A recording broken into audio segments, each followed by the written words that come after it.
In 1947, the Soviet Union selected a vast area of steppe in northeastern Kazakhstan for a new strategic project. The location was remote, sparsely populated, and far from major industrial centers. On military maps, it appeared ideal for nuclear testing. The site would later become known as the Semipalatinsk Nuclear Test Site. From a technical standpoint, the area met most requirements. It offered wide-open terrain, stable geological conditions, and predictable weather patterns. What it also had, and what would later define its legacy, was a civilian population living nearby. Small towns and rural settlements surrounded the test zone. People lived there permanently. They farmed, raised children, and followed routines that had changed little over decades. For them, the steppe was not a testing ground, it was home. When construction of the test site began, little information was shared with local residents. Military secrecy was strict. The project was described only as a defense-related facility. No clear explanations were given, and no large-scale evacuations took place. In August 1949, the Soviet Union conducted its first nuclear test at Semipalatinsk. The explosion was atmospheric. The flash of light, the shock wave, and the mushroom cloud were visible far beyond the boundaries of the test site. There were no evacuation orders. People in nearby settlements watched the explosion from hills, fields, and rooftops.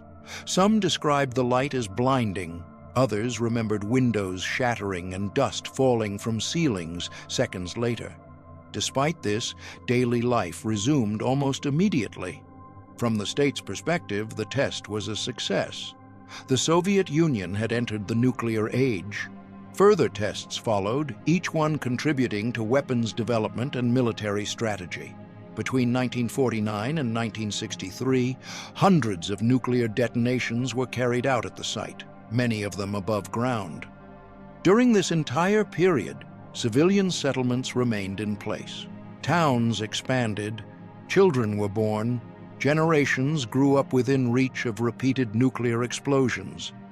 Radiation exposure was not discussed publicly, risks were not explained to the population.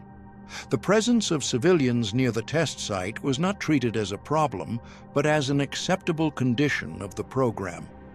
The assumption was simple: distance would be enough to ensure safety.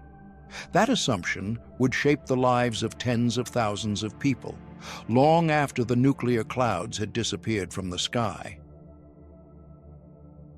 The first nuclear test at the Semipalatinsk Nuclear Test Site marked a turning point, not only for Soviet military capabilities, but for the region itself. After the successful detonation in 1949, nuclear testing became a regular activity rather than a singular event. Atmospheric tests followed one after another. Each explosion was carefully planned, with attention given to yield, altitude, and weather conditions. Wind direction was monitored closely, but the primary concern was the effectiveness of the weapon, not the exposure of surrounding populations. Explosions were often conducted in the open air. Fireballs rose above the steppe, shock waves traveled across vast distances, and radioactive clouds drifted outward from the epicenter. Fallout patterns varied, sometimes spreading far beyond the intended test zone. Nearby settlements were rarely warned in advance. Residents were not instructed to stay indoors or take protective measures. In some cases, people were told simply to avoid looking directly at the flash or to remain inside for a short period. These instructions, when given at all, were vague and inconsistent. For many civilians, nuclear tests became a recurring spectacle. People reported seeing bright flashes on the horizon, followed by distant thunder-like sounds. Children played outside shortly after detonations.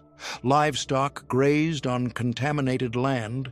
Wells and rivers remained in use without restriction. From an official standpoint, monitoring efforts focused on the test site itself. Radiation measurements were taken near ground zero and along military observation points. Less attention was paid to tracking exposure in civilian areas. When measurements were taken in nearby villages, the results were often classified and not shared with the population. Over time, patterns began to emerge. Certain villages experienced repeated fallout events. Dust settled on crops, rooftops, and open water sources. Yet no systematic relocations were carried out. Life continued largely unchanged, even as the environment absorbed radioactive material. Between tests, months could pass without visible signs of danger. This gap created a false sense of normality. The absence of immediate illness reinforced the belief that the explosions posed little long-term risk. Radiation was invisible, and its delayed effects were poorly understood outside specialized circles. For the Soviet nuclear program, the site was invaluable. It allowed engineers and scientists to refine weapon designs rapidly. Data collected from atmospheric tests informed future developments and strengthened the country's strategic position during the Cold War. For the civilians living nearby, the same tests introduced a slow and cumulative exposure. Each explosion added another layer of contamination to the landscape. The effects were not dramatic or immediate, but they were persistent.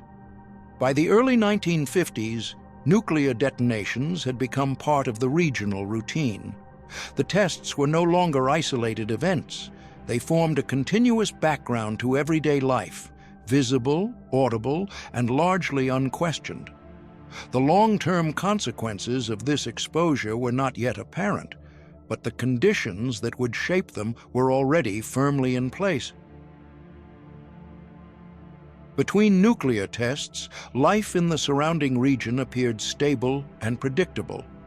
There were no visible signs that the environment had changed in any fundamental way.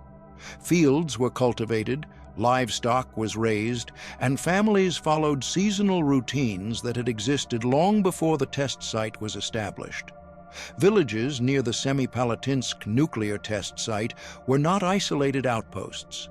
They were functioning communities with schools, clinics, markets, and local administrations. People married, had children, and planned for the future without any sense that their surroundings were unusually dangerous. Nuclear tests occurred intermittently. Weeks or months could pass between detonations. During these intervals, the landscape seemed calm. Grass grew back. Dust settled. The absence of immediate consequences reinforced the belief that whatever danger existed had already passed. Children played outdoors. Farmers worked the soil. Water was drawn from local wells and rivers. Food was produced and consumed locally, often grown directly in areas that had received radioactive fallout from previous tests. Information about radiation was limited and abstract. For most residents, radiation was associated with distant laboratories or industrial facilities, not with everyday life. There were no clear explanations about how radioactive particles behaved or how long they remained in the environment. Occasionally, unusual phenomena were observed. Some residents recalled metallic tastes in the mouth after explosions. Others noticed unfamiliar dust settling on surfaces. Livestock sometimes behaved erratically or fell ill. These observations were rarely connected to nuclear testing and were often explained through natural causes. Medical services in the region operated under standard assumptions. Clinics treated common illnesses and injuries. There was no specialized screening for radiation exposure, and no long-term health studies were conducted among the civilian population during this period. Pregnancies and births continued without additional monitoring.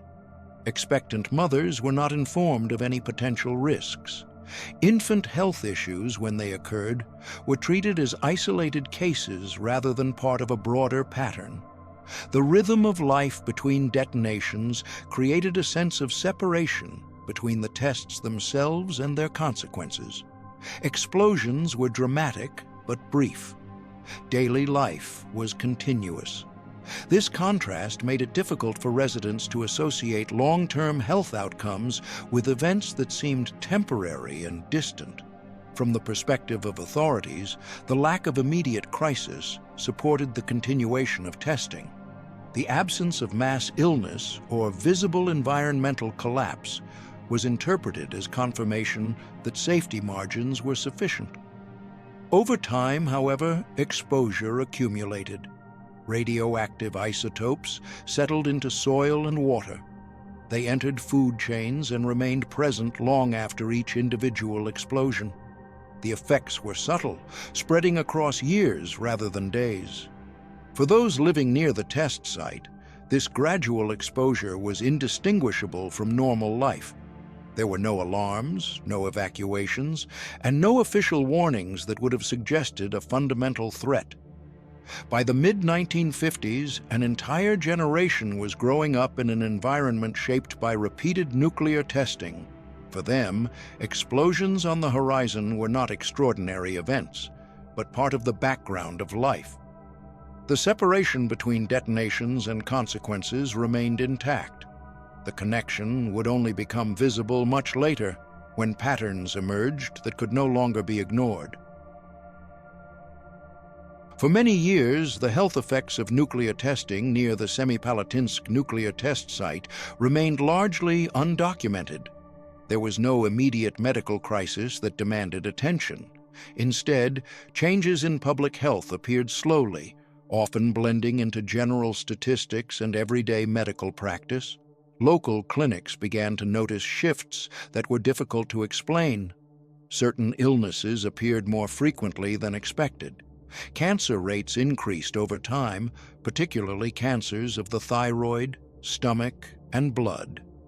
These changes were not sudden, and they did not affect all communities equally. This made it difficult to identify a single cause. Children born in the region showed higher rates of congenital abnormalities. Some suffered from developmental delays or chronic health conditions from an early age. In many cases, these issues were treated individually, without reference to environmental factors. Medical professionals working in the area were rarely informed about radiation exposure levels. Without access to data from the test site, doctors had no basis for connecting symptoms to nuclear testing. Diagnoses focused on immediate clinical signs rather than underlying causes. Epidemiological studies were limited and tightly controlled. When research was conducted, its results were often classified or restricted. Data that suggested a link between radiation exposure and health outcomes did not circulate publicly. This lack of transparency prevented broader scientific scrutiny. Over time, patterns became harder to ignore. Some villages experienced noticeably higher mortality rates. Certain families reported multiple cases of serious illness across generations. These observations were recorded quietly, without triggering large-scale intervention. Radiation exposure at Semipalatinsk was not uniform. Fallout distribution depended on weather conditions during each test. As a result, some settlements received repeated exposure, while others were affected less frequently. This uneven pattern further complicated analysis. Long-term exposure differed fundamentally from acute radiation sickness. People were not hospitalized after tests. There were no dramatic symptoms that would immediately signal danger. Instead, radiation affected cellular processes, increasing the likelihood of disease years later. By the 1960s, the cumulative impact of hundreds of tests had altered the region's health profile. Life expectancy declined in some areas. Chronic illness became more common. Yet these trends were rarely framed as consequences of nuclear testing. Official narratives emphasized progress and technological achievement. Public acknowledgement of harm would have raised difficult questions about responsibility and safety. As a result, medical consequences remained largely invisible outside specialized circles. For residents, illness became part of ordinary life. People sought treatment when symptoms appeared, unaware that their environment had shaped these outcomes long before. Without information or alternatives, they continued to live where they were born. The gap between medical reality and public awareness persisted for decades. It was sustained not by a single decision, but by an ongoing absence of disclosure, research, and accountability. By the time more comprehensive studies began to emerge, much of the damage had already been done. The medical consequences of the tests were no longer hypothetical. They were embedded in the lives and bodies of the population living near the site. For decades, the existence of the Semipalatinsk nuclear test site was known, but its impact on civilian populations remained largely unspoken. Information about testing was tightly controlled, and discussion of health consequences was discouraged. Official narratives focused on scientific achievement and national security, leaving little room for public examination of human cost. Residents living near the test site were rarely informed about the nature of the tests or the risks involved. Many learned only fragments of information through rumors or indirect observations. Medical professionals were similarly constrained, lacking access to data that could support broader conclusions. As time passed, individual experiences accumulated. Families noticed repeated illness across generations. Veterans, doctors, and local officials quietly documented patterns, but these accounts remained fragmented. Without official confirmation, they carried little weight beyond their immediate communities. The situation began to change gradually in the late 1980s. Political reforms and increased openness allowed previously restricted information to surface. Journalists, scientists, and activists began to investigate the long-term effects of nuclear testing more openly. Studies conducted during this period confirmed what residents had long suspected. Radiation exposure in areas surrounding the test site had been significant and prolonged. Health outcomes differed markedly from national averages. The findings challenged decades of silence. In 1989, nuclear testing at Semipalatinsk was officially halted.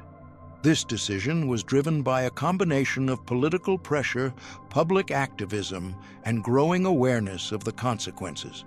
For the first time, the site became a subject of open discussion rather than classified reporting. Acknowledgement, however, did not bring immediate resolution. Many records remained incomplete or inaccessible. Compensation programs were limited and inconsistent.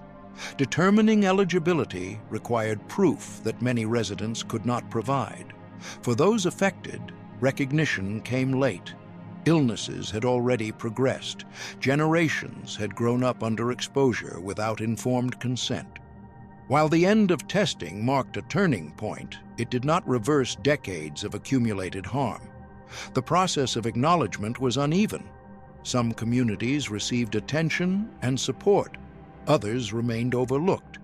The scale of the problem made comprehensive solutions difficult, especially amid broader political and economic changes following the dissolution of the Soviet Union. Public memory of Semipalatinsk began to form slowly. The site became a symbol of nuclear-era excess and the consequences of secrecy. Yet for many outside the region, its story remained distant and abstract. For residents, the acknowledgement carried mixed meaning. It validated experiences that had long been dismissed, but it also underscored how much had been lost. Recognition did not restore health, nor did it fully account for the years during which information had been withheld. Silence had shaped the history of the site as much as the explosions themselves. Breaking that silence required not only political change, but the willingness to confront uncomfortable truths about the cost of nuclear ambition. By the time acknowledgement became possible, the legacy of the test site was already deeply embedded in the region's population. The question was no longer whether harm had occurred, but how it would be remembered and addressed. Today, The Semipalatinsk Nuclear Test Site is no longer active. The last nuclear explosion there took place decades ago, and the test area has officially been closed. On maps, it is marked as a former military zone. In reality, its influence has not ended. Large sections of the site remain contaminated. While radiation levels have decreased over time, some areas still contain radioactive material embedded in soil and debris. Access is restricted, but the boundaries are not always clear. In certain places, people live and work near land that was once part of the testing program. The towns and villages surrounding the site continue to exist. New generations have grown up with the legacy of exposure inherited rather than experienced directly. For many families, health concerns remain a persistent part of life, shaped by events that occurred long before they were born. Scientific research on the long-term effects of exposure continues. Studies have provided clearer estimates of radiation doses received by civilian populations and their impact on health. These findings have contributed to international understanding of chronic radiation exposure and its consequences. At the same time, many questions remain unresolved. Not all exposure was documented. Not all health outcomes can be traced with certainty. The absence of complete records limits the ability to draw definitive conclusions for every individual case. The legacy of Semipalatinsk extends beyond regional boundaries. It has become a reference point in discussions about nuclear testing, civilian risk, and state responsibility. The site illustrates how strategic decisions can produce effects that persist far beyond their original purpose. Internationally, Semipalatinsk is now cited as an example of why atmospheric nuclear testing was ultimately restricted and banned. The experience demonstrated that fallout does not respect boundaries and that civilian populations can be affected even when they are not the intended subjects of testing. For those who lived near the site, the end of testing did not mark a clear conclusion. Exposure had already occurred. Health consequences unfolded over decades. Recognition came slowly, often without full compensation or closure. The landscape itself reflects this ambiguity. Parts of the steppe appear unchanged, quiet, and empty. Other areas carry subtle signs of disturbance: altered soil, abandoned structures, traces of past activity. The visible calm conceals a complex history. Semipalatinsk is no longer a secret. Its story is documented, studied, and discussed, yet it remains incomplete. The passage of time has made some answers impossible to recover, leaving gaps that cannot be filled. What remains is a record of how nuclear testing intersected with civilian life, not through a single catastrophe, but through prolonged exposure and silence. The site stands as a reminder that the consequences of technological power are not always immediate or visible. Some end with explosions, others continue quietly long after the tests are over.